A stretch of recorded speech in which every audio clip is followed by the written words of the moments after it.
Good morning students. मैं Anju Srivastava class 10th की ई classes में आप सबका वेलकम है। तो स्टूडेंट्स, अब मैं आपको चैप्टर 2 पढ़ा रही हूँ जिसका नाम वाच्य है। और इसमें अब तक मैंने आपको कर्तृवाच्य और कर्मवाच्य पढ़ा दिया है। आई होप आपको वो अच्छे से समझ में आ गया होगा। तो अब आप समझ ही गए होंगे कि हमारा आज का विषय है भाववाच्य। आज हम जानेंगे कि भाववाच्य किसे कहते हैं और भाववाच्य कैसे बनाया जाता है, भाववाच्य का परिवर्तन कैसे होता है। तो चलिए जानते हैं।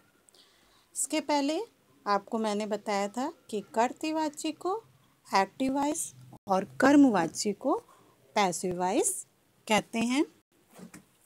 और इंग्लिश में दो ही वॉइस होते हैं, कर्तृवाच्य और कर्मवाच्य। लेकिन हिंदी में एक वाच्य तीसरा भी माना जाता है जिसको भाववाच्य कहते हैं। तो इंग्लिश में दो वाच्य होने का कारण ये है कि इंग्लिश में जिन वाक्यों में कर्म अर्थात ऑब्जेक्ट होता है केवल उन्हीं का वाच्य परिवर्तन होता है। लेकिन हिंदी में ऐसा नहीं है। हिंदी में कर्तृवाच्य का कर्मवाच्य बन सकता है और कर्तृवाच्य का भाववाच्य भी बन सकता है। तो इसीलिए हिंदी में क्योंकि दो तरह की क्रियाएं मानी जाती हैं, सकर्मक और अकर्मक, तो केवल सकर्मक क्रियाओं से कर्मवाच्य बनता है और अकर्मक क्रियाओं से भाववाच्य बनता है। और दोनों तरह की क्रियाओं का कर्तृवाच्य बन सकता है। तो चलिए अब हम देखते हैं कि भाववाच्य किसे कहते हैं। तो भाववाच्य की परिभाषा है, सब उससे पहले हम वाच्य का रूप जान लेते हैं। वाच्य वो होता है जिससे ये ज्ञात होता है कि वाक्य में कर्ता प्रधान है, कर्म प्रधान है या भाव प्रधान है। उसी के अनुसार अगर कर्ता प्रधान है तो वाच्य का नाम कर्तृवाच्य, और कर्म प्रधान है तो कर्मवाच्य, और भाव प्रधान है तो भाववाच्य होता है। और क्रिया के लिंग वचन भी उसी के अनुसार होते हैं। तो स्टूडेंट्स, अब आप समझ ही गए होंगे कि जिस क्रिया में भाव की प्रधानता होगी उसे ही भाववाच्य कहते हैं। चलिए उसकी परिभाषा देखते हैं कि भाववाच्य किसे कहते हैं। तो जैसे मैंने आपको पहले ही बताया कि जिस वाक्य में अकर्मक क्रिया का भाव मुख्य होता है उसे ही भाववाच्य कहते हैं, क्योंकि भाववाच्य अकर्मक क्रियाओं के ही बनते हैं, अर्थात भाववाच्य में कर्म या ऑब्जेक्ट नहीं होता है। तो जिन वाक्यों में कर्म नहीं होता है अर्थात ऑब्जेक्ट नहीं होता है, या एक तरह से आप समझ सकते हैं कि जिन क्रियाओं का इंग्लिश में पैसिव वॉइस नहीं बन सकता है वही हिंदी में भाववाच्य बनते हैं। जैसे हमसे यहाँ नहीं ठहरा जाता, यहाँ पर कोई कर्म आपको नहीं दिख रहा है। दूसरा है उससे आगे क्यों नहीं पढ़ा जाता। तीसरा है मुझसे शोर में नहीं सोया जाता। तो इन वाक्यों में ठहरा जाता, पढ़ा जाता और सोया जाता जो क्रियाएं आई हैं ये भाववाच्य की ही हैं। तो इस तरह से भाववाच्य की परिभाषा कर सकते हैं कि जिन वाक्यों में भाव की प्रधानता होती है वहाँ भाववाच्य होता है। इसमें कर्ता और कर्म गौड़ होते हैं अर्थात उनको प्रधानता नहीं दी जाती है। तो भाव की प्रधानता के आधार पर ही इस वाच्य का नाम भाववाच्य पड़ा है। इसमें कर्ता गौड़ और कर्म भी गौड़ होता है अर्थात उसके अनुसार क्रिया के लिंग वचन नहीं बदलते हैं। और भाववाच्य में ज़्यादातर क्रिया में निषेधात्मकता पाई जाती है अर्थात नहीं का प्रयोग होता है। जैसे राधा से पत्र पढ़ा नहीं जाता या मुझसे पानी पिया नहीं जाता। तो या मुझसे चला नहीं जाता, अब चला जाए। तो इन वाक्यों में हम देखते हैं कि इन वाक्यों में भावों की प्रधानता है। और जैसे कि मैंने आपको बताया था कि अकर्मक क्रियाओं का प्रयोग होता है, तो आप देखेंगे कि इन क्रियाओं में अकर्मक का ही प्रयोग किया गया है। और अन्य पुरुष। एक बात और ध्यान रखने की होती है कि भाववाच्य में जो पुरुष है वो हमेशा अन्य होता है और वचन एक वचन होता है। लिंग हमेशा पुल्लिंग होती है।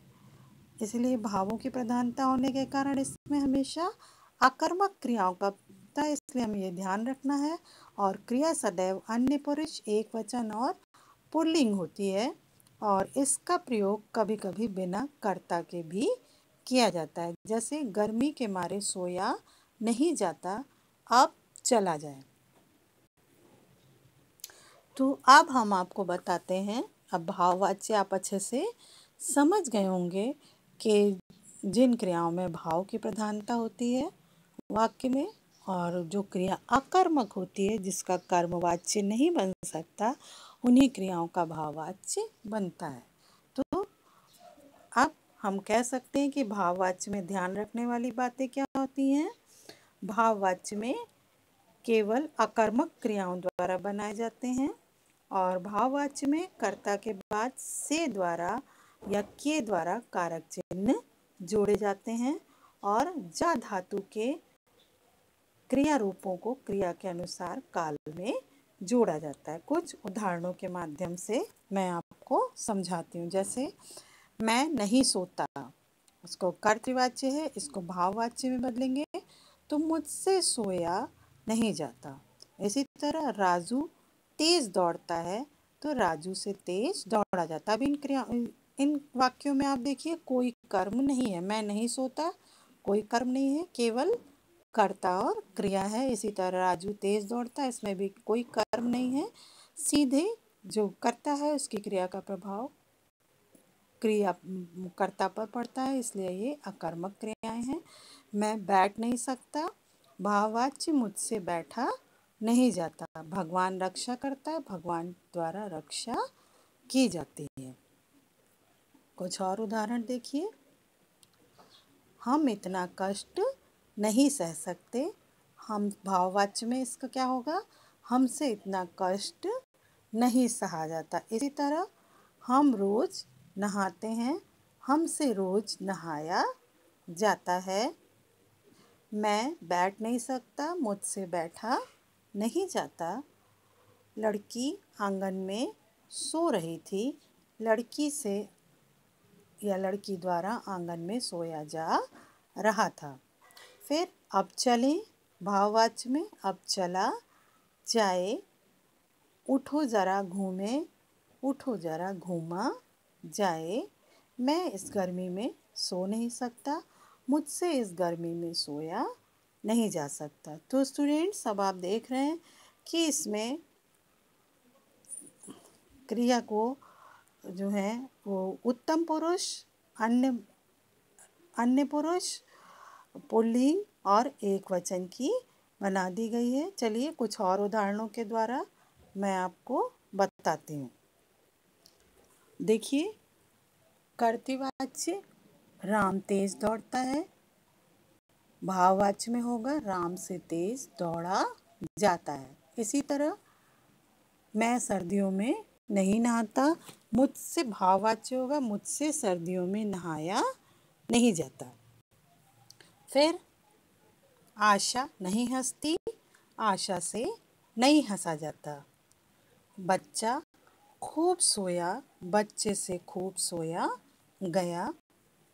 रमा नहीं पढ़ती, रमा से पढ़ा नहीं जाता।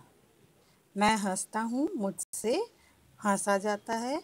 मोर ऊंचा नहीं उड़ता, मोर से ऊंचा नहीं उड़ा जाता। तो स्टूडेंट्स, आई होप आपको कर्तृवाच्य से भाववाच्य कैसे बनाना है आपको समझ आ गया होगा। अब अगर आपको भाववाच्य से कर्तृवाच्य बनाना है तो आपको इसी को उल्टा कर देना है। जैसे भाववाच्य आ जाता है राम से तेज दौड़ा जाता है, तो कर्तृवाच्य में आप क्या करेंगे, इसे उलट देंगे, राम तेज दौड़ता है। इसी तरह मुझसे सर्दियों में नहीं नहाया जाता, तो कर्तृवाच्य हो जाएगा मैं सर्दियों में नहीं नहाता। इसी तरह आशा से नहीं हंसा जाता, तो इसका कर्तृवाच्य हो जाएगा आशा नहीं हंसती। फिर बच्चे से खूब सोया गया, तो बच्चा खूब सोया। इसी तरह रमा से पढ़ा नहीं जाता, कर्तव्यवाची हो जाएगा रमा नहीं पढ़ती।